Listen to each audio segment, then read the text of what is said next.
Outro aspecto importante da gente pensar nessa concepção, né, de educação é essa relação do projeto, né, do trabalho por projetos, vinculado à ideia de investigação.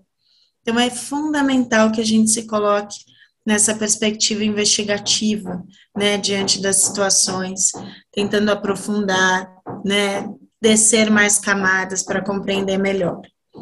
Isso também envolve uma curiosidade, essa curiosidade investigativa, né, de querer saber mais, de conectar as informações, de buscar as evidências do pensamento, né, e tudo isso favorece uma ideia de rede, né, de que as coisas se conectam, não é algo que aconteça isoladamente, né, então, que essa conexão, ela se dá desde o início, porque estamos em torno de algo comum e acionando diferentes saberes para que a gente possa solucionar essa questão. Por isso, a ideia de problematização. Qual é o problema que nós vamos resolver aqui? Qual é a questão? Qual é a dúvida? Como que a gente vai acionando essas diferentes situações?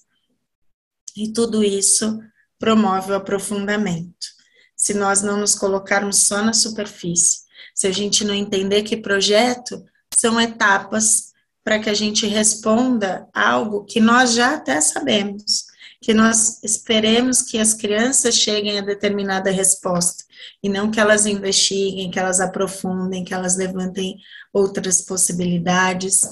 Vou trazer um exemplo aqui para vocês de já há bastante tempo, eu tenho autorização para compartilhar esse exemplo, a professora me permitiu, porque foi um movimento muito significativo de aprendizagem da própria professora, né, ao ir pensando como que a gente desenvolve um trabalho por projetos com crianças bem pequenas. Então, essa professora trabalhava com um grupo de crianças de 2 anos, aproximadamente, 2 anos e meio. Algumas estavam começando a falar, outras já falavam um pouco mais, e ela trabalhava numa escola com um parque amplo, com árvores frutíferas, jardim, flores, folhas, e ela começou a perceber que em determinado momento do ano as frutas, né, estavam nascendo nas árvores e caíam no chão, muitas vezes caíam no chão. E ela percebeu que as crianças pegavam as frutas para comer e começaram, porque ela falava, não, essa aqui não está pronta ainda para comer, não está madura, está verde. As crianças começaram a procurá-la e dizer, pode comer? E a hipótese da professora era que essa pergunta das crianças, se podia comer, é porque elas tinham percebido que tinha um estado da fruta que era permitido comer, ou seja, madura, e um estado que ainda não, que seria quando ela está verde.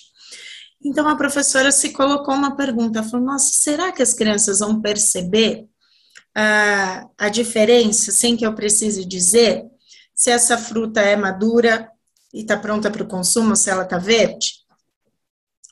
Vamos voltar a essa questão de, projeto tem a ver com pergunta, e um dos desafios é qual pergunta? Essa era uma pergunta muito específica, não era? Uma pergunta para a qual a professora já tinha a resposta.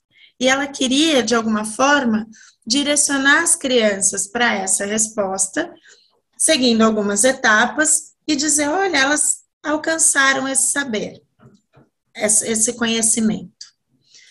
E é interessante pensar que, quando nós nos referimos às boas perguntas, elas normalmente não estão relacionadas a respostas, e nem a respostas que sejam sim ou não, ou respostas muito específicas. As tais boas perguntas que tanto escutamos falar, elas normalmente estão relacionadas a algo que nos provoque o pensar, não o responder. E essa pergunta era uma pergunta de responder, né, que a professora estava se fazendo. Está verde ou está madura? Pode comer ou não pode comer? E ela fez uma série de ações nesse sentido com as crianças, verificava diferentes frutas, trazia, conversava, mostrava,